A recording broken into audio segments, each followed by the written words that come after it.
really don't think people understand just how good coffee pairs with Altoids. I don't think I'm one of those people actually. Really? I think that sounds like something I would think I would rather die. That sounds like Really? orange juice and Then toothpaste. mint peppermint Altoid, dude. Okay, all right. Go out to like. Then Uh-huh. why is Starbucks selling like billions of like mint mocha The stuff, peppermint lattes. peppermint lattes? I had one of those and it felt like God, Oh, there's that's like a crap, dude. Tumblr saying, oh, there's like some sort of like meme saying that's just like I mean I had one and it felt like my body took a screenshot. And like it was just like I didn't like this. This is like I'm No, drinking toothpaste. I think people want to. I think people want to drink candy these days, not eat it. Mm. That's what I view it as. Is a lot of it's just liquid candy, and Yeah, honestly, I guess so. I like don't get me wrong, I like a little sweetness. I use vanilla soy in my coffee, but it's not Mm. like I'm using maybe like a one to like I don't know, probably like 10 ratio. Mhm. So I'm not sort of dousing it. But that said, though, for those who don't know, Americans are getting more calcium than ever because of their coffee habits. Really? That's actually been one of the better benefits. We've had a lot stronger bones due Oh, to good. calcium. So we can bitch about Starbucks all we want, but you know what? Uh, I'm hoping to see like a decline in osteoporosis in the next like 20, 30 years. I mean, if we keep drinking this much milk, then yeah, the Oh, no, dairy no. industry is Yeah. booming. Dairy, calcium, you got the soy milk, whatever it is. Anyways, guys, we're at more than metal here. And I Not think, really milk and Altoids and you know coffee. what? I think coffee is pretty metal. If you've ever listened to, if Oh, you're not, are you absolutely. into Monolord? Do you know the band Monolord? No. Them motherfuckers worship coffee. And it's like Oh, well, I do too. they're a big doom metal band. And like I Oh. have one of their patches. It's probably like 6 inches by 6 inches. And all it is a giant cup of coffee with the words Monolord on it. Oh, that's awesome. Like, there's good stuff. But today, Billy and I are doing a fine swap. Ah, I've missed these. We did a bunch off the bat with the first few episodes because they were really fun, but we hadn't done one for a while because we've had guests, Yeah. and we tend to put away our little toys when the guests come over. We clean up a little Clean bit. up a little bit, yeah. We clean up a little. It's not quite as raw, but we're we hadn't done these for a while, and we thought we'd break it out again. This is where I give Bill an album that I love. He gives me an album. They give me an album that they love, and we kind of like compare notes. Mm-hmm. See what we thought of the album, how much we despise it. In your case, I'm kidding. Yeah, well, sometimes I think all of them. I think the worst case scenario is wish they were better. Oh yeah, I mean, I just wish it was better. The criticism is because we care. Because that's we usually care. kind of how it goes. But I think I think we give each other a sympathetic listen, and that helps a lot. Yes. And today, I gave Billy a album from my I don't know my college days. I'd say my high school Yeah. days somewhat. And Billy's giving me an album from I don't know. It was like a high school album for you? Or Yeah, it was a high school to High school early album? college album for me. college album. This is definitely a college album. I would say it's yeah. definitely a college album. So Oh yeah. today on the pod, pod. I will be we will be discussing. Billy's giving me Mastodon's Emperor of Sand, Mm-hmm. and I have given you what? What did I give you? Velvet Acid Christ's Fun with Knives, or in Oh. Germany known as Fun with Razors. The limited version of it, but yeah, Foam and Knives. That's a very seminal album for me. But Oh, I loved this album. okay. Well, we got some We'll- we yeah, got we'll some talk stuff to about say it. then. We got some stuff to say. All right. Well, what we'll do then is we're gonna do some opening credits. We'll be right Mhm. back, and we'll start comparing the notes here on More Than Metal.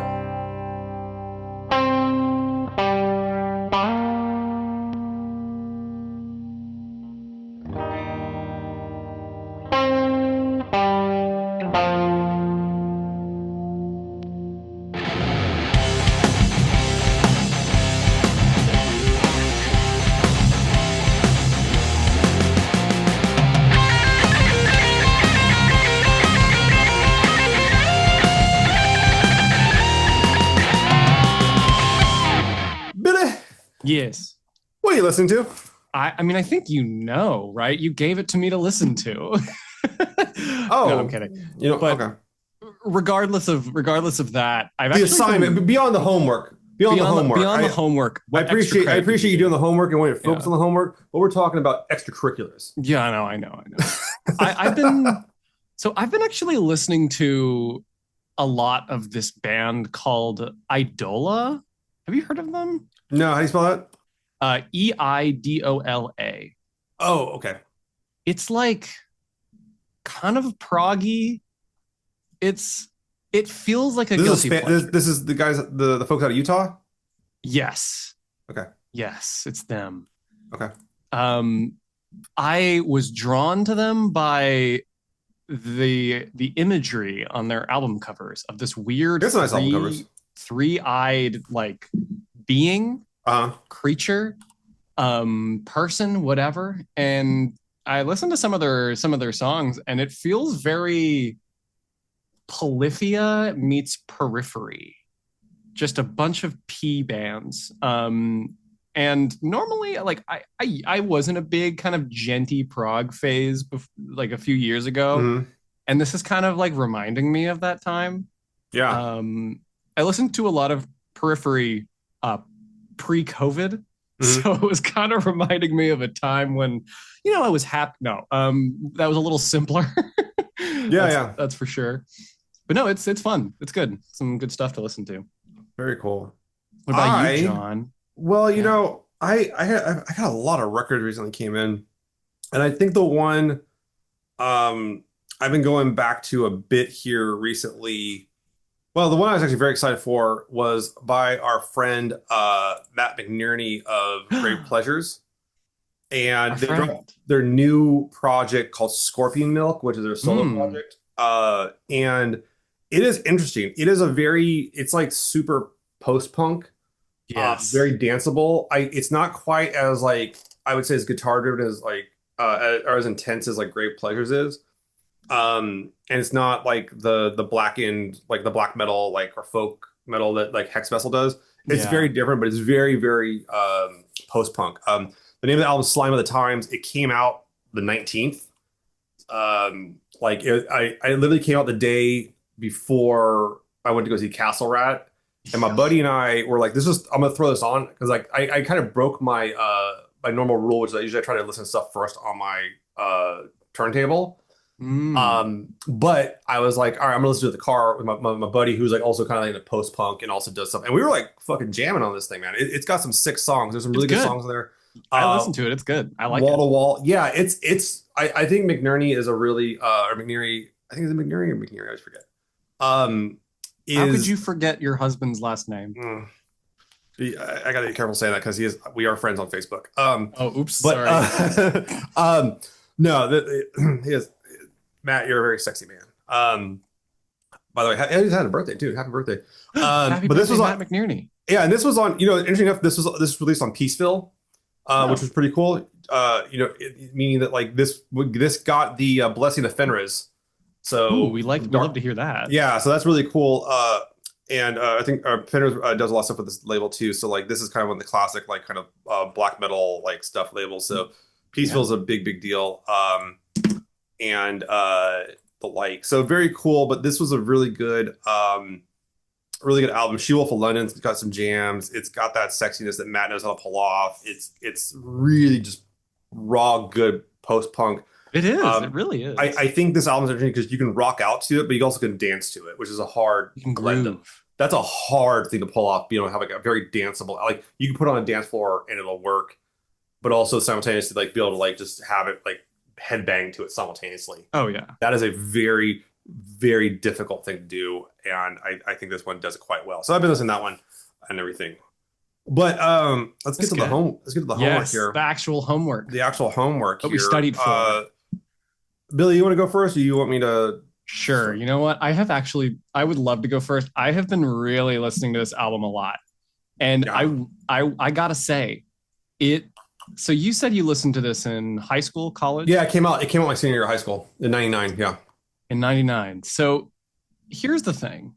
This album felt to me like what I listened to a lot in high school. Yeah, you were behind the times. What you were listening to was retro.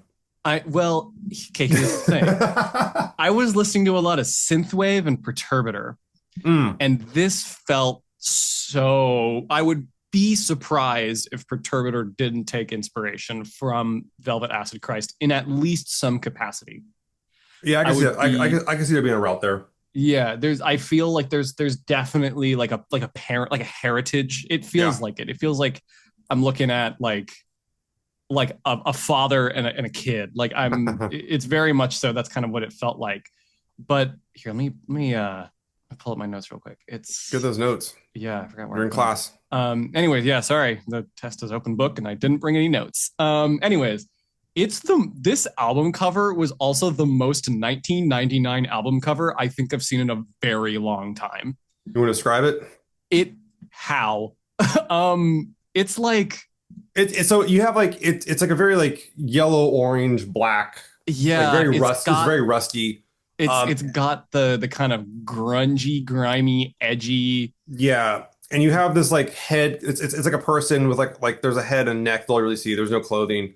But then Yeah, over their face is this like a button with like a safety pin behind it. It's just kind of classic thing. But you can see that like it's been kind of cut out to make a happy face. yeah. It's like it looks like bullet holes have made a. It looks like someone took a can opener to it. Yeah, like just like cut up a bunch of you know what's interesting about this is I actually so think this is actually one of the weakest album covers for Velvet Acid Christ. really. Okay, Yeah, I think the one that always people point to all the time is probably Calling of the Dead, the previous album from '97.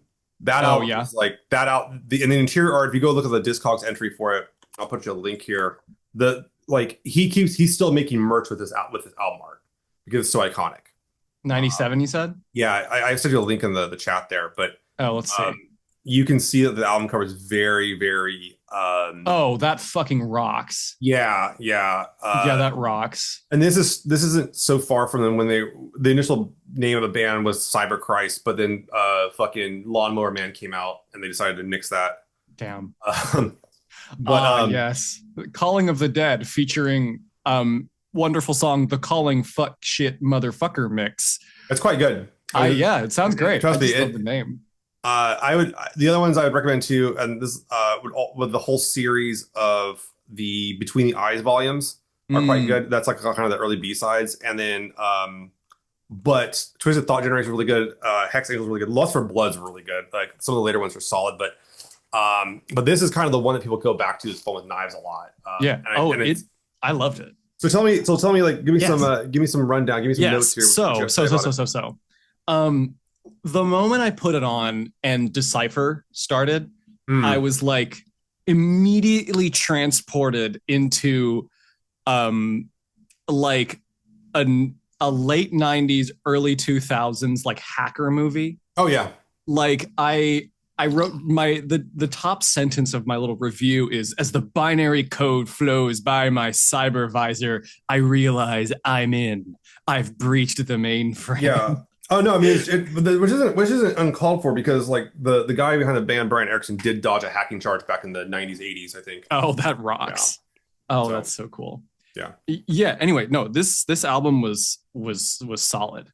I really, really have a lot to say about it. And it's like proto like neo synthwave. It's like I could see that.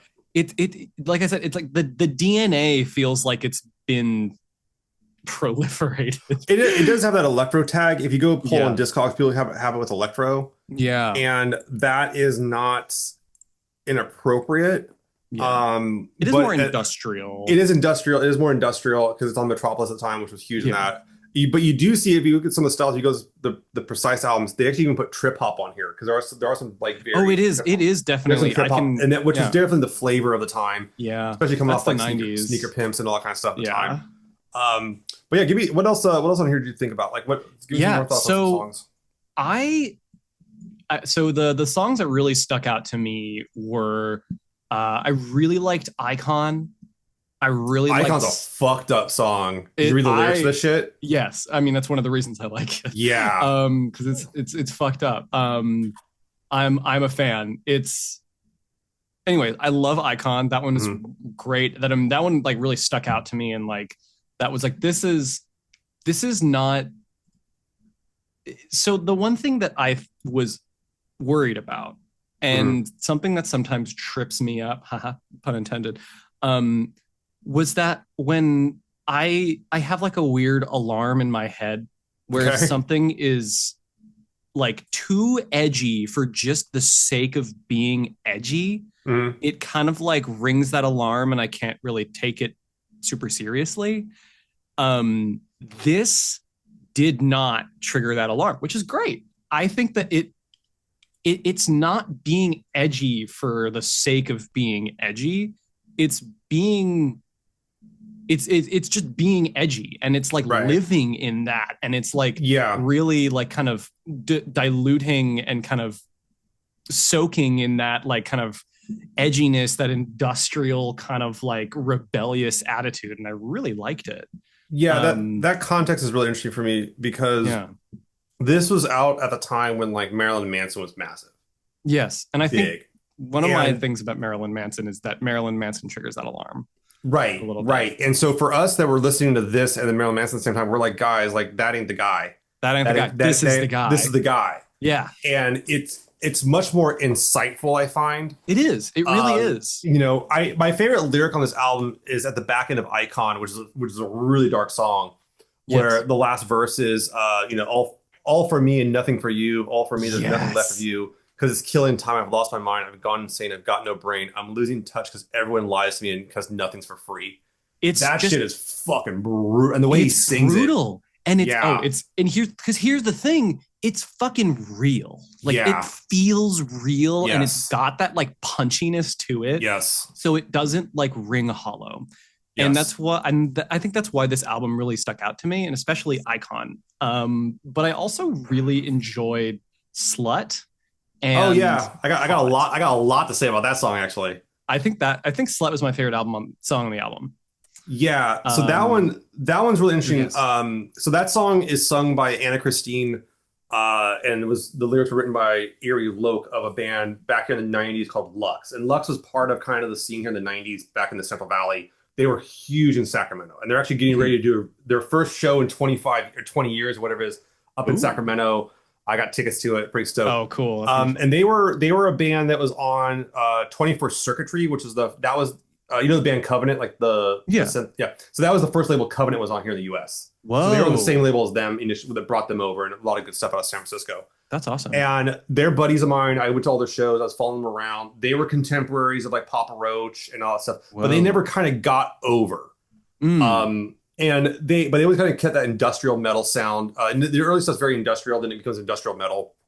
Um, Even approaching new metal at times, but never going that far. Yeah. So when I saw that they were on this album, it blew my mind. Yeah. And there is, if you have fun with, if you have fun with Razors, that one with Razor Disc, and you should be able to go find it online. You'll see that there's one of the songs on there is called "The Dark Inside Her," which is the Dark Inside Me with Anna singing it. Oh, that's awesome. Yeah, and so that was one of the reasons why I really wanted to get a copy of Fun with Razors imported to Mm. have my buddy's band's Yeah. stuff on there.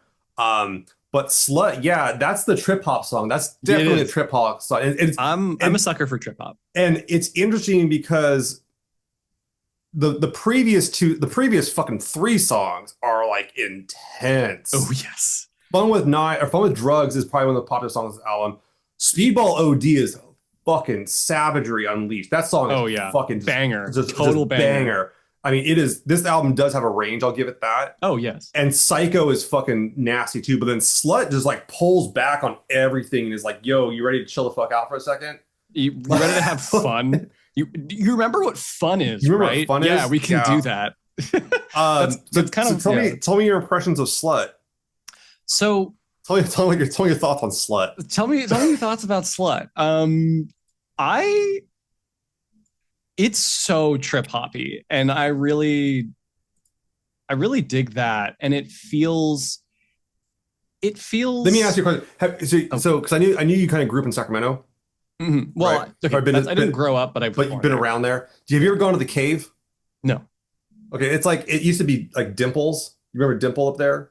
Yeah, I really didn't spend that much time Okay, in well, Dimple Sacramento. was kind of like a Tower Records thing, kind Yeah. of like Zia Records, and then now that closed down, and now it's the Cave. Erie that wrote the song owns those motherfuckers. Whoa. So Okay. yeah, so he's in another band called Wicked. Okay. He's got a few different bands now, but he's still kind of kicking around. That's But cool. yeah, I want to kind of he's like a Sacramento legend now. He's kind of the old man where he used to be the young guy. Now he's the old man. But yeah, I want to give you some context on who these people were that wrote the lyrics for this, and then Brian did the music.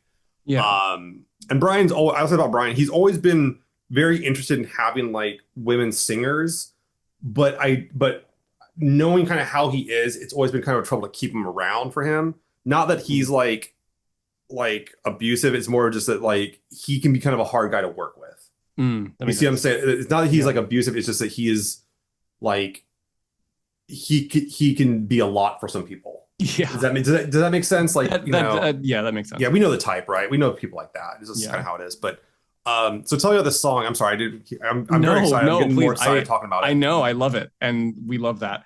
Um, I think this song really stuck out to me, and I really enjoyed it because it kind of went to show the range of this Mhm. album, and which like it has all these like dance floor kind of Oh yeah. grindy industrial bangers that are just like brutal and nasty. And then you have Slut, which is like softer and Oh kind yeah. of and it one of the reasons why I really enjoyed it was because it reminded me of one of my favorite Perturbator songs. I can see Um that. Venger. It's the one with Greta Link on it, and it's from I the can see that. Uncanny Valley. And that album has a definite parallel here for me. Mm, It's one of my favorite albums great where one. it has like these very much like aggressive, dark, synthy bangers, and then it has Venger, which is kind of this like much more like softer, but it still has that kind of edgy grittiness to it, and Mhm. it's like I don't know, and like it obviously it has vocals for Perturbator song, which is not something you usually see. And then this one, instead of having the male vocals, it has oh god, what was her name again? It was Anna Christine. Anna Christine. It has her vocals, and Yeah. she's great. Yeah. She's awesome. She has a great voice, She and she does. really and it just to me that like this song is like kind of stuck in there as not a break, but like Well, I think that I don't know, it's great. I think you have to take the with this album, you have to kind of look at it as a narrative, the whole album, Yes. Oh yes. because it is about drug use, like heavy fucking drug use. Oh really? That didn't stick No, out you didn't to me catch at a all. Speedball OD didn't do it for you. Yeah. I will say about Fun with Speedball OD. drugs. Like Speedball OD. he's trying to simulate for you like an OD on a speedball.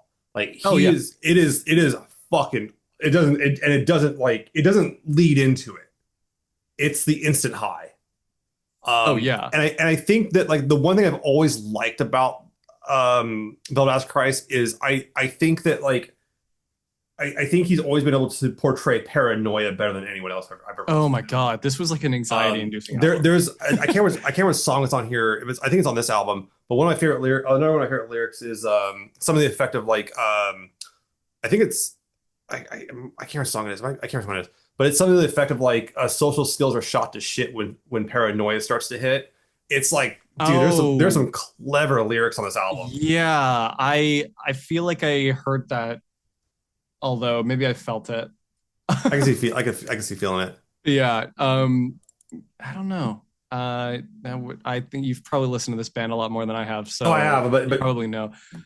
But what's up? yeah, no, this album was awesome. This is I really oh, and then Caught was another one that I really enjoyed. And that's another song where you had someone else sing on it. Brian didn't sing Yes. that one. And it's that's a really interesting song too. About like that's another interesting song. What that used to be my favorite song here too. What's that? Really? Yeah. I so this song was straight up just like the opposite of ego death, where it's just like unadulterated like god complex to Yeah. me.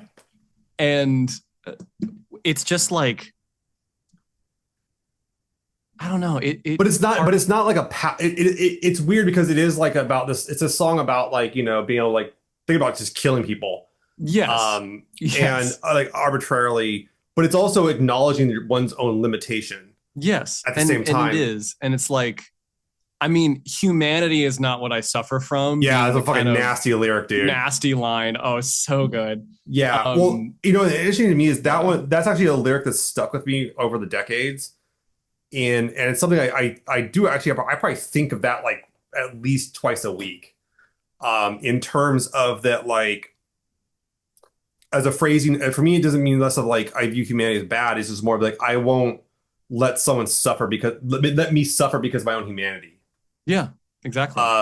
Like, someone's not going to tell you, well, you're kind, therefore you're a bad person. Like, I'm not going to let someone try to like diminish me because of that. So there's a Yeah, lot of lyrics on here that stuck with me in terms of like my own attitude. But yeah, as a high school student, yeah, you're like a fucking shithead, edge yeah. lord bullshit. But when I think approach it as a more mature, it's really reflective, like really it gives you a lot to think about. Yeah. You have definitely read my mind going into my kind of overall thoughts about this Okay. album. So I I had to go over the lyrics a lot Yeah. and I was like listening to them while I was reading them because these lyrics, just like you said, can appeal to that kind of rebellious, Hmm. fuck the world, fuck everybody, fuck authority vibe, but also they have like a deeper meaning Yeah. and can be like interpreted in a way that is like kind of inspirational. Like, I mean, you have let's take humanity is not what I suffer from. Yeah. In this song about fucking killing people and just like being like, It's not even about killing. It's just thinking about killing people. well, yes, okay, it's a song about It's thinking about about violent killing. impulses inside Exactly. the mind. Yeah. And because then you can think about it as humanity's not what I suffer from. I don't have any humanity. I'm a Right. beast. Right. I'm an angry person. But you can interpret it as that. But then you can also interpret it as like, oh, I'm not suffering because I'm a human. I'm not suffering because I have Empathy humanity. or something like And that. Yeah. exactly. And Because, what's interesting about that to me yeah, is like I feel like that's something that there's a lot of people out there that want you to feel bad for having empathy. exactly. I And mean, this there's is, I yeah, won't name people because I don't feel like fucking having I don't feel like getting doxxed, but yeah. there's people out there. It's like empathy is like bad and it's causing us problems and all this other shit. And I'm like, that's garbage. It's You know? so untrue. Human Yeah. empathy is one of the, I think, one of the greatest things that we have, right? Like Yeah. we have the ability to put ourselves in the shoes of another person. That's not something that like most, I don't think that's not something that animals can do. That's something that only really Well, I think humans I have a can big do, difference, but right? yeah, go on. Okay, fair enough. Anyways, But it's not it as is a, profound. It's not as yeah, beyond, like they don't beyond as to the degree we do, where I can have empathy for yes. someone on the other side of the planet. Exactly. Yeah. It's that's what I'm saying is that that's something that's kind of afforded to us by the fact that we're Yeah. intelligent creatures. Hmm.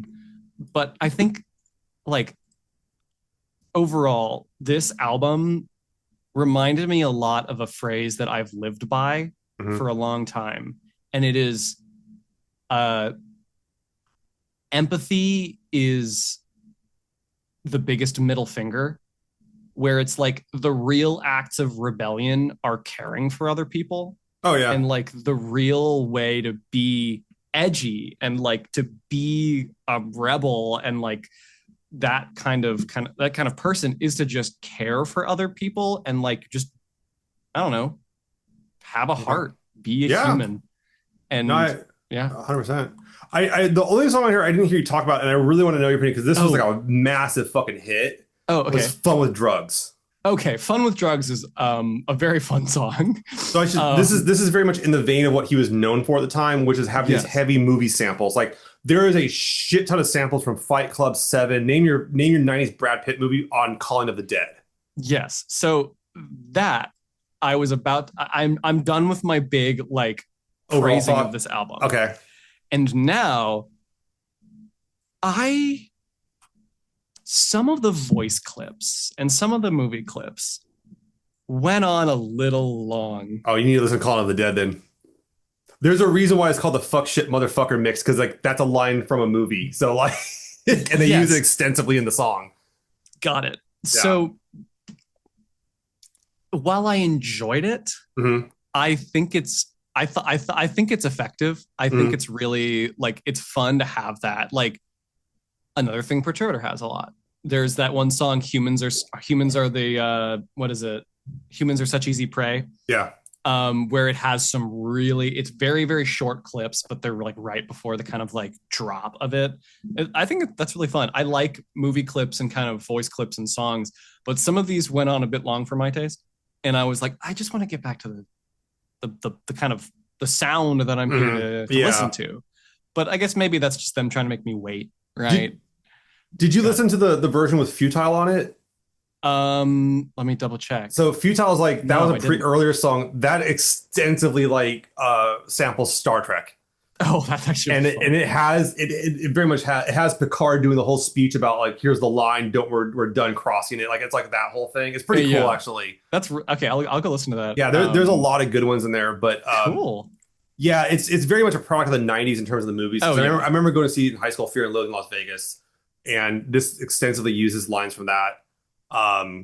And I think that Fun with Drugs kind of uses it to spice it up and to get people recognizing. Yes. But that was a big thing. Is that you have to understand too, we weren't at a time where there's streaming, there wasn't that stuff. So like if you had something on in the club or on a radio or like, you know, even blasting it, people are like, well, I know that fucking line from that movie. What the hell is this?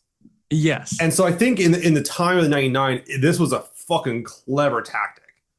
You know what? I didn't even consider it that way. And I think that's really insightful and absolutely fascinating. And there's a whole like lineage of this in that field too. Skinny Puppy did this extensively. Yes. There's you know, you have songs that use extensive amounts of Evil Dead 2. You know, they repeatedly say like, you know, I hope you rot down there, like, you know, that kind of stuff. Yep. And that is very much in this genre style. And I think once again, I think a lot of times this goes back to like Black Sabbath conversations, but like a lot of times what we do with genre is just fetishize one element of something previously done. So I think Velvet Acid Christ fetishizes the use of the movie clip. But you have to admit though, I think Fun with Drugs has like, I think the beat on that and that danceability of that song is obscenely good. It is unreal how danceable that song is.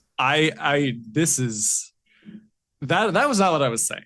What I was saying is that but I hear you saying that kind of took me out of it. Yeah, they can take you out of it too. Yeah, and because I was fucking listening to this song in my kitchen and I was fucking dancing to it. And like, I immediately was like, I would fucking love to see them live and to just be in a fucking club and just fucking I told you shit. I told you this is the bloodiest band I've ever seen live. Oh yeah. Like, yeah, it was fucking wild that night. The first time I ever saw Dallas Christ live. And I've seen him live since then. He's, you know, he's older and everything like that, so he's not doing that shit. But it's really good live. Like and I miss Brian. If you can go out there and support him, he's still kicking around. But he's always down. He's been on hard times.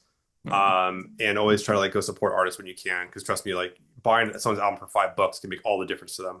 Totally. Plus I really want to have Colony of the Dead reissued on vinyl. Like, oh my god, did you have Colony of the Dead please album? But I think you would be very into the later albums. Lust for Blood, especially, and Hex Angel are very good. I'll check them out. But Colony of the Dead is like stupid. And if you have a stomach for it, because it is a hard album to listen to, Neuroblastoma is very difficult to listen to, but it is worthwhile when you get into it. I really actually. And this is not just me saying, oh, I'll go listen to it. No, I do really want to go through Velvet Acid Christ's discography, because this sound is very much like it's there's another feeling that I get when I listen to albums, and I'm always looking for that feeling. Mm-hmm. And it's like a homey nostalgia that and it doesn't the music can be violent and disgusting and brutal like Velvet Acid Christ, but it still reminds me of a comfortable place. Okay. And this album hit that. Yeah. And I think, what was the last time? I think I literally was talking about this when we were talking about Castle Rat, because there are some tracks and some parts of that album that kind of reminded me of that feeling. And I'm like, oh, I'm always chasing that feeling. That's kind of what I'm looking for in albums. And this had that for me. And so that made me really, really latch on to these guys. And I want to listen to the rest of the discography. Yeah, please do. I highly recommend it. Very good band. You know what I'm thinking. Yeah, one of my the pieces of clothing from back then I've held on to is I have a Velvet Asphyxis hoodie with the cover art for Calling of the Dead on the back. Oh, that I just don't wear it because it's a pullover. I don't like pullovers, but yeah, uh, it's fucking epic piece. that's sick as I fuck. really hold on to. Yeah, that album cover is intense. It's really cool. So I guess I should just like talk about Mastodon's. I Uh, promised to talk about Emperor of Sand. Absolutely. Yeah. I mean, that's all I had to say about Well, Fun with Knives. It's a great yeah, album. Had a great time. that's good. Yeah, so this is quite the contrast of the album too. So this is 2017 Mastodon. Now I'm gonna talk about my Yeah. relationship with Mastodon first before I go into this. I don't Very have one. curious. Yes. I was Mastodon surprised to hear that. Mastodon is one of those bands that I had only heard like one song, and that was the song on the Aqua Teen Hunger Force movie soundtrack. Um, and Yes. and that one was pretty good. I enjoyed that one. Um, but that was kind of a kitschy, funny song, kind of fun stuff. And this is a band that I never listened to because I remember I had metal friends who were super into Mastodon. My Mhm. nephew's into them. Uh, but I also saw like all like kind of more, we'll say like jockish dudes I knew wearing Mhm. Mastodon stuff. And so I was Yeah. like, ah, shit. Okay. Like it's going to be like that. It's one of It's those gonna be bands. it's gonna be one of those It's going to be one of bands. those things. Right. And I'm like, okay, I'm not really into it. And I know that people love Mastodon. I know people really enjoy it. I just kind of stayed away because I was like worried that I'm going to go in, get an opinion and tell people their favorite band sucks. Yeah. And I So didn't want to be a dick and okay. everything. And but I knew they had a big sound and everything. Mhm. Um, Before you get into this, yeah, I would like to preface why I gave you this one. because it's another record about cancer. N- No, well, Because you gave me a okay. cancer album, you ambushed me with a cancer album that I shit on, and then you're like, I'm gonna see if I can sneak into a cancer album to John and make him feel like the No. most yeah, John's we're talking about having empathy for Oh humanity, my and John has god. admitted to it, but I'm gonna show you how John really doesn't have empathy for shit, especially if you got cancer. Fuck him. Oh my god. Okay, so that didn't occur to me Sorry. after Memento Mori. Oh, sorry. What is it? All Our Gods Have Abandoned Us. Yes. And then Emperor of Sand. It did not occur to me. Maybe Bill's favorite albums are just Those cancer cancer albums. albums. That's fucked up. Maybe hey, you know what, man? You want to give me shit for this album that's like a guy talking about, not having humanity and being edgelordy, and you're like, well, by the way, I have this real thing. I have this real fetish for albums about people having cancer and suffering. I got a real thing for that shit, man. Oh, I'm sorry. You heard it here first. You heard it here first. Billy is the is a cancer music Oh god. enthusiast. Oh my god. Anyways, so the reason I gave you this album from Mastodon is because it's not Leviathan. Oh yeah, that's fair. No, Yeah. Leviathan, dude. I cannot go to a fucking concert without seeing the Leviathan shirt. Like I see him on campus constantly. I see him like I see Leviathan shit constantly. I'm actually crying. Yeah. Yes. No, it's like obscene how like that's one of those Leviathan will be the is the dark side of the moon of the 21st century. Absolutely. I mean, like, If yeah, I feel like if I gave you Leviathan, you would like reach through my webcam and like huck me yeah, through drywall, and yeah. I just be I like, would rather yeah, not do that to you. yeah. But It's just yeah. That album has such high penetration. yes. Anyways, Emperor of Sand. So not only is this probably my favorite of Mhm. Mastodon's, I really liked Hushed and Grim. That one's really good. Tear Drinker and oh god, what's that other song? Anyways, yeah, Hushed and Grim is great.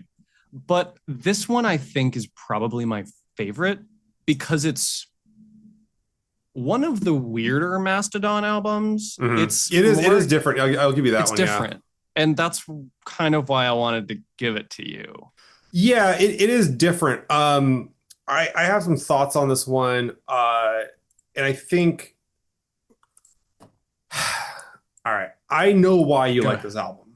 When I first started listening, I listened to about like the first like 45 seconds of it, and I was like, okay, I know why Billy loves this one. I can tell you like what's going on. Mm-hmm. There's some good riffs on this. Oh yeah. It's got some good licks. The playing's proficient. The production's really good. Mm-hmm. The fucking vocals are like emo as shit for me. and I couldn't deal with it. Really? Yeah, that shit. They do this kind of like that kind of emo style to me, and it pulls me out of like the intensity of what's going on. Ah, Like especially listening like Show Yourself. Oh, dude, Show Yourself's got like annoying ass vocals in my opinion. that And is I some people's favorite song on the album. oh well I know yeah, and this is why I avoided Mastodon. Really? That's it, yeah, because I knew people would like if this stuff sucked and I knew people liked it. I'm like I got no respect for you now. Yeah. But I get why people like this stuff. Mhm. It's very relatable. I think Mastodon taps into a nostalgia for the emo style without being emo. Yeah. But it has the riffs and it has that kind of stuff, which is cool. I took yeah, I wrote it breaches the gap between emo and stoner rock slash doom metal. And a lot of this Mm. album, my overall thought of this album is it reminds me of a heavier Stone Temple Pilots. Yes. Oh, That that's actually totally accurate. that was probably my biggest compliment for this album because I grew up when Stone Temple Pilots first came out. I remember hearing Plush and seeing and hearing Sex Type Thing in fucking middle school and being blown away by it. Oh yeah. Um, Middle school bangers. yeah, and I also thought being a Stone Temple Pilots fan back then was a little bit different because like do you know the nickname for them when they first came out was? No. It was they were called Clone Temple Pilots because like they sounded like Pearl Jam. Oh, that's so fucking Yeah, Clone funny. Temple Pilots was a fucking nasty little Oh, I nickname love for that. them. Oh, Yeah. that's so dirty. Oh, I love that. And you know, and if you listen to like Plush and you were listening to like Pearl Jam at the time, you're like, yeah, I can see he's kind of doing an Eddie Vedder thing, but like Yeah. Scott Weiland has a much more they both have versatile voices, but in different ways. Mhm. And I think that like if you had listened to Sex Type Thing, you're like, they don't sound like fucking Pearl Jam at all. Like they don't sound like Eddie Vedder at all. But Plush was the big song. Yes. But I kind of got a feeling of like Stone Temple Pilots off this, so that was good. And I was listening to it. I listened to it all the way through. I only took notes on the first few songs, but yeah, and I wrote on Show Yourself too emo for me, but I can see why this got popular. Now here's what I kind of got from Mastodon and where I kind of get the why they're a big deal. Yeah. There are entire like small indie record labels, which I own many records from, that are nothing but Mastodon like sounding bands. Yes. I'm realizing. And I'm realizing why like I stopped buying a lot of their records was because everything they have on the label wants to sound like this sound. And Yeah. I could understand why the guy running the label, I don't want to name the label, but why the guy kept on like getting bands that all sounded very similar to me. And now I'm realizing because he's like, if I can get a bunch of bands that sound like Mastodon, if I could get 0.1% of Mastodon fans to buy records for me, I'll be a fucking millionaire. Mm-hmm. You see what I'm saying? So like, Totally. and so the guy signs bands constantly that sound like Mastodon, and a lot of them, I'm like, these guys are going to put out one album. That's all they're going to put out. They're not going to put out much more. But what's weird is he has like bands on the label that are like fucking genuinely good, and I can't name any of the bands now because I don't want to call them out. But That's okay. and he's always soliciting for new bands, which I have a lot of respect for. But the sound on his label is so like Saturated. It's saturated and focused and saturated. Mm-hmm. That like there's like only I used to buy maybe about like 3/4 of the albums he put out. I'm now buying maybe 1 in 10. Mm-hmm. And so it's just because that sound got so popular. And this is in contrast to like say like a label like Rise Above, where Rise Above you have Ghost on there, you have Electric Wizard, you have Blood Ceremony, you have Uncle Acid. Those bands all sound very different.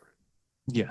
Versus all trying to like be this consolidated thing. And it's like I get that whole idea of trying to find the next Mastodon or whatever it is. So I get where people are coming from on that, but I can see why this band is so fucking beloved. Yeah. I do actively get that. And I'm not like I didn't think this album sucked, but I don't want to listen to it. Like I wouldn't want to put it on. But if someone put it on, I was at like a bar, that's fine, whatever. People play before the show, whatever it is. I'm cool with all that. But yeah, I thought the licks were good. The production's good on this. This is later in their career, so this is after a few albums they had done. Pretty recently. Yeah, 2017. So it's a little older, but this is almost 10 years. Almost 10 years, 8 years, something like that. And it's it's their what is this, like their 7th album or something like that, I think. Something like their 7th album. It's around that. It's later. So you can kind of hear their sounds consolidated. But this album didn't come off as like super heavy to me, where I was expecting it to be a lot heavier. Yeah. Especially with the album cover. I expected this to be a lot Oh, the more. album Like I was cover looking at the album rocks. cover and I was expecting like not quite High on Fire, but I was expecting High on Fire. This Yeah. because the album cover was like a fucking High on Fire album cover. Oh, it does. It totally Um, does. and there's some songs on here that kind of approach that sound, Yeah. but like I will send you a link after the pod here of a label where you like Mastodon, you like this stuff, buddy. I got you like waist deep in that motherfucker. Like you Oh, can yeah. listen all day long. So that's kind of where I'm at with it. Is I see why this is super influential. I see what people like them. I see like what folks want from it. I do think lyrically it's a little corny at points for me. I will say like I found it not. This is a contrast to Velvet Ascars for me in that Oh, regard. yes. Yeah. They're not bad lyrics, but they don't. I remember hearing a few of the things, and this is the way. It's not like the lyrics are bad. It's the companion of the way they're sung. Yeah. Kind of threw me off from them, and it's that kind of wailing vocal styling that I just don't like. But I have friends that like in they're in bands that like really really were mourning Brent's death recently, which is really sad. Don't get me wrong on that. But like, and I never really understood why people were so into Mastodon, and now I'm seeing why is because it's got a mass appeal. It brought a lot of people into Mast heavy appeal? metal. Massive mass appeal, yeah. Um, that's a whole different podcast. Oh, yes. But this whole kind of like it brings a lot of people into metal. It's very Yeah. approachable, and I think that emo gap into like stoner doom metal is really good. Like I feel like if someone listened to this and they were, oh, Mastodon's cool, I'd be like, I'm gonna introduce you to a band called High on Fire, and I want you to understand, like Mastodon, that's nice, but now it's adult time to listen to. We're gonna go be adults and listen to High on Fire, and develop some taste. Like, Yeah. to me, this comes off as this is another heavy metal training wheels band. Yeah. I don't think it's bad if someone's listening to this, I'm like, cool, but like, I can't get into it. The vocals pull me off, but And that's okay. that's okay. So Yeah. yeah, no, but I get why people like it. I think that Yeah. helped me a lot in understanding why people like it. This isn't some trash band. Like I will say that, like they're not like a trash band. Like trash bands are like Five Finger Death Punch and stuff like that to me. Yeah. Like, But I feel like a lot of people actually listen to like quote unquote trash bands because it's kind of that like because of oh that sure, like yeah. trashiness. Well, there's So trashiness, but also like I think that they listen to that stuff because like I also think they listen to it passively. This is going to go yes. back into I'm going to start bringing up fucking Mood Machine again, but like it's Yeah. less about like development of taste and more of a development of tolerance. Yeah. And I see Mastodon actually being a band that can develop taste. That's actually I think their biggest contribution is that for a lot of people, they will help people develop their taste in music to find better projects Hmm. out there, like a High on Fire or something like that. Which I'm not saying I'm not trying to like their biggest contribution I think is that they would introduce people to better music, Yeah. and Totally that's fine. understand that. Yeah, and that's not a bad place to be. So I'm not gonna like I would never give someone shit for listening to Mastodon. Like that's not a band I would like. Yeah. I might give shit. I've given shit to people like listen to like. I've given shit to people listen to Misfits or like Ghost or like nonstop when they don't listen to anything else. Yeah. But I do get wary of people that I'm always wary of people that like or wary of people that like listen to nothing but like if they listen to nothing but Mastodon, I'd be like, buddy, there's like a lot of other stuff out there. Go find them. Because Mastodon's discography it's all over the place. I mean, and not in a bad way. They have so much range, and Yeah. they have released so many albums. Leviathan sounds absolutely fucking nothing like Emperor of Sand, Yeah. and like I didn't want to give you that album because like Blood and Thunder is kind of just like, oh yeah, everybody knows Blood and Thunder by fucking Mastodon. That's their most popular song. Yeah, I mean, I'm Or listening to. I've never listened to it. And I'm listening to Blood and Thunder right now, and I'm like, this is like not as heavy or intense of High on Fire is what I'm hearing. yeah, And I know that's kind the of their thing too is vibe. I know once again I can name like at least two labels I know of that release nothing but stuff that sounds like this. Yeah, And what it is they got guys in garages that figure out how to do Mastodon sound, and they're doing Mastodon sound, and they're like sign them because they sound like Mastodon. yeah, So and oh yeah, definitely. I mean, because it feels like an underground new metal race kind of situation again. where they're New trying to metal, race. what's it Well, called? New they're metal trying, arms race. yeah, the new metal arms race where they're trying to like race to have the next Mastodon Yeah, instead of being like, let's go take a risk on someone that sounds new or different. yeah. Um, you know, And Emperor of Sand, arguably, is when Mastodon was trying to like do something new and different. yeah, I can see that. And that it's kind of it's the weird album. People have very divisive Mm. takes on it. Either that or like, oh, whatever. But I find it to be Mastodon's most interesting album, and not just because it's about cancer, but because it Doesn't has hurt. it doesn't hurt. No. But I really, really appreciate the vibe of this album. I can see that. And it's got a lot of range. I really love the song Ancient Kingdom.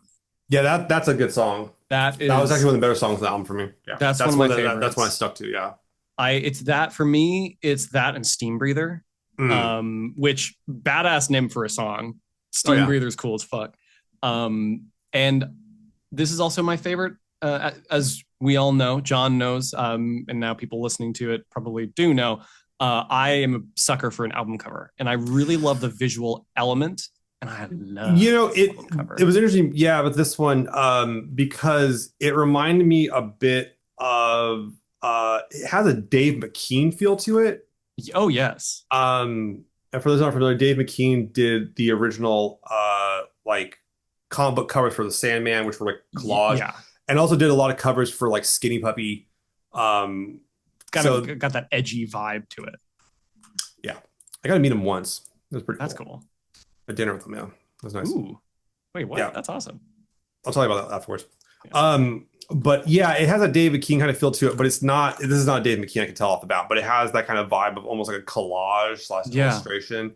I like this style of art a lot, actually. I do think that this is actually a very, very, very good album cover. I see why people. I don't think it has as good of a comp. I can see why people always have Leviathan on, because I think Leviathan's composition, the album cover, that composition of the album cover is just like it's fucking gorgeous. permeates culture. Period. Like that's just a very primal element to it. Where this one is like, I like this album cover a lot. I like the colors. It feels very like desolate, but also like deadly. I think it's a very good album cover too. I do respect it a lot in that regard. This whole album was one of the ones that inspired my current like homebrew tabletop game that I'm running, which takes place in a very desolate desert-like place. Oh yeah, it's got Dark Sun vibes, man. Oh yeah, and that's why I love Dark Sun. I'm such a sucker for Dark Sun. Like, fuck yeah, ecological. Yeah, it's got that. It's kind of that's what the art style is between. It's right between Dave McKean and Brahms' Dark Sun art. Yes, that's where I'd place maybe why I latched onto it. Yeah, because I really love the old Dark Sun. I think that's spot on here too. Absolutely, 100%. But no, it was a good album. I enjoyed it. I thought it was fine. I didn't hate it. I don't have a lot to like. I'm not going to trash on it. I think people listen to this album, I'm like, okay, you got some taste. But why don't we try to cultivate that taste then next week, something like that. I think that's where we need to go with this, and I think that's a big thing for a lot of music for people, is they need to like don't stop just at like the one thing you like. I know people that do, dude. That's like the fucking worst shit in the world. It was like, I'll see people from high school I haven't seen for a while, and their taste has not developed since high school. They listen to the same thing over and over and over again. You're younger. I want to be clear, man. Like, so like you're like 20 years younger than me. And no, I'm serious. No, fucking seriously. Yeah. And you'll see in a few years, like you go, and like I know you've been to concerts of, we'll say like very classic rock musicians. Well, right. Where there's people who are like, this is the hottest shit I've ever heard. And you're like, what was the last album of theirs you listened to, and when did it come out? Yeah. And it's like 30 years ago, and you're like, I mean, that's fine. It's good stuff. Don't get me wrong, but it's like there are other people out there. This is why I think like one of the things I've been really liking over the decades, especially, and it's really easy to do now, like social media, is when you have contemporary artists that are new, younger, and fresher, with like artists that are kind of classical and trying to bridge the gap between the generations. I think is really, really key. Back in the 90s, the biggest one of that was fucking Nine Inch Nails touring, opening for David Bowie. That was huge for people. Huge. Bowie being like, these guys are cool. And everyone knows that Bowie's cool. No one's questioning that shit. that gets you shot in the streets in yeah. anywhere in the world. like, but and Nails was edgy in the time, and not just like edgelordship, but they were newer. They were kind of doing something very different. But to have a band that comes up and does fucking March of the Pigs opening for fucking Bowie, crazy at the time. Oh yeah. And so I think that is a really key thing that people need to do, and develop taste, and hopefully that's why I think the like when I'll go back to that story again. When I went to go see King Diamond and those guys in front of me were fucking bad mouthing openly, like loudly, fucking unto others, opening for King Diamond, I'm like, yeah, because your taste has not developed since 1988. Yes. And it's like, why do these guys suck? Like, what? Tell me like right now why they suck. And the only reason you can tell me they suck is because they don't sound like King Diamond, and that's not a good reason. That's not a good reason. Because by that logic, David Bowie sucks. Yeah. And so that's my issue, man. Develop your taste. 99% of music that exists, if not more, is bad. Yeah. So please, like reach out with more sounds, and if have you check this out is really good. Is a really good way to approach someone. Try new things out. I never even thought about like Velvet Ass Christ and Perturbator. Like I didn't even think about that. That's an interesting connection. Yeah, because I would never call Velvet Ass Christ like synthwave. It's not synthwave. It's not synthwave. It's much heavier. It's industrial, and it's industrial. Yeah. But it still has that like kind of. Oh, it's still in the same. It's in the same house, man. It's in the same. It's in the same kind of like Animal Kingdom and shit. But yes, yeah, where I view Perturbator as much more of this kind of like I think they're both anxiety driven. I love music like that. Oh yeah, but they do it for different reasons. Oh yes. Where one is like a much more drug fueled like actual like 90s paranoia, and the other one is much more of like you're in danger. What's up? I think Perturbator is much more nostalgic for is much more nostalgic for a future that will be that way. So fetishizes it to a degree as well. So where Velvet Ass Christ is like, no, it's here already. Yes. I think Velvet Ass Christ is if you go back and listen to like Calling of the Dead and all that stuff in context, think about like that when that album came out, this is your homework. Go listen to Calling of the Dead and listen to it thinking about like in 2 years the Matrix is going to be released. That's okay. Yes, I'm excited. It's going to be fun. Like you're going to also that album rules because it samples Event Horizon, which is one of the best fucking horror movies ever. Oh yeah, because I actually watched that this last year, and dude, that shit holds the fuck up, man. That movie holds way up. Like I haven't watched it in a long time. It's a very good movie. Yeah, go listen to the album and then watch that film. Anyways, I'm feeling pretty good about this. This was a fun one. This was fun. I like it. Very different albums on this one. I look forward to this. We're going to be back with more than metal. We should be back on like a recording schedule track time here. And then I do want to say one thing before I go. I want to know what the fuck. And I'm calling out whoever was DJing at Cornerstone when I saw Castle Rat on the 20th of September 2025. I want to know what the fuck. You were spinning some great metal, some Iron Maiden, some Dio. You had a lot of good stuff playing, kind of classic stuff, some newer stuff that's very fantasy oriented. And then for whatever fucking reason, dude, you decided right before Castle Rat comes on to play Pantera The Walk. And all of us were like, what the fuck are you playing? What the hell? So whoever you are, DJ, fuck you. That shit was trash. You play a fucking bigoted ass band before fucking trash ass. Rat. Yeah, before Castle Rat. Like we were listening to fucking Dio and everyone was singing, and then fucking The Walk comes on, and I'm like, and the thing is, The Walk was like they cut out The Walk for Castle Rat to come on stage, and I was like, why? Like Pantera is like as far like, and it's weird because I'm in Berkeley. There's a very queer audience. There's a very diverse audience, and you're gonna play fucking Pantera? Fuck you. Like I don't know, man. That's like, and it was weird because everything was fine, and me and my buddy were like, what the fuck is going on here? Like. So I don't know, man. I'm sorry, but that's why I wasn't rant on the back end of this. I wanted to share that information. I wanted to use my platform to call out who the hell that was. I don't know who you were, but like, holy shit, that shit sucked. Yeah, okay, John, you very much know that I have I give everything an honest effort, and like I try and find the good in a lot of stuff, and I'm usually a supporter of everything, of not everything, but a lot. Yeah. Fuck Pantera. Yeah, no, fuck Pantera. I'm gonna this is the one of the only times you will ever hear me on this podcast, probably, or even as a person, just say fuck a band. Pantera. Fuck Pantera. That's it. I'm the only nostalgia I have for Pantera was listening to The Walk when I was watching wrestling in ECW and they're playing it. It was cool then, but that's like a very specific scenario. But no, like this was not called for Castle Rat.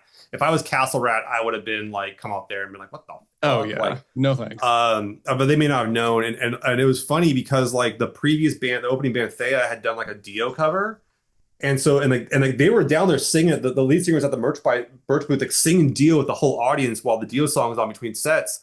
And then Pantera comes on, and everyone's like, what the fuck? And it's like, you killed the vibe, bro. Like, you're the fucking DJ. You keep the vibe going. You are there to lead people into fucking Castle Rat and building the fantasy with Dio and like Iron Maiden and some, like, I think there was even some Mastodon played. And it's like, that's cool and shit. But all of a sudden, to bring on fucking Pantera, no, it's like out of here with that bullshit. I get that we're at a bar, but no one's getting fucked up just when you start fighting motherfuckers for no good reason and throwing around fucking racial slurs. So like, it wasn't that vibe, bro. Like if we were doing that shit, if I was down like out in some country bar, fucking maybe, but we were not. We were in fucking Berkeley, California, at a Castle Rat show with a very diverse queer audience, and you're gonna play fucking Pantera suddenly. Get the fuck out of here. No thanks. All right.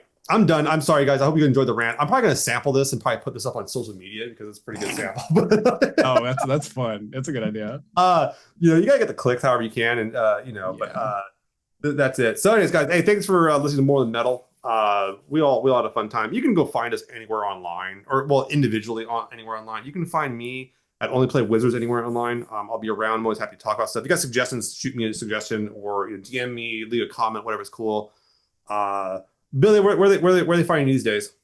Oh God, I actually did recently change my Instagram handle. It used to be Bill J Crow VO, and now it's just B J Crow VO, or B Crow. Let me double check that. Actually, I forget my username the literal day after I change it. I can't remember. I can't log in now. Oh, that's okay. I don't remember anything. Yeah, it's B Crow VO. That's cool. And that's it. And that's where you can find me. Usually on Instagram. That's where I'm mostly. Yeah, Instagram. I'm on Blue Sky, but wherever's cool. Yeah. Anywhere but Twitter. Anywhere but anywhere. I'm sorry. X.com. Pantera is the Twitter of music. X.com is like, yeah. Now you can, guys. It's okay to dead name fucking corporations. Damn straight. Hey, and you know what? Some encourage it. Nissan still, if you call them Datsun, they don't mind so much. So it's cool. Yeah. You can dead name corporations. Everybody, it's okay. They are not people. Hell yeah! No matter what the law says. Oh man, we're getting real political on the pod today. Oh shit. Okay. Well, I think it's because we're going to record our political podcast, which is why we're right and you're wrong. Exactly. All right, guys, we're out, man. You guys have a good night. Yeah. Go and take it easy later and fuck that.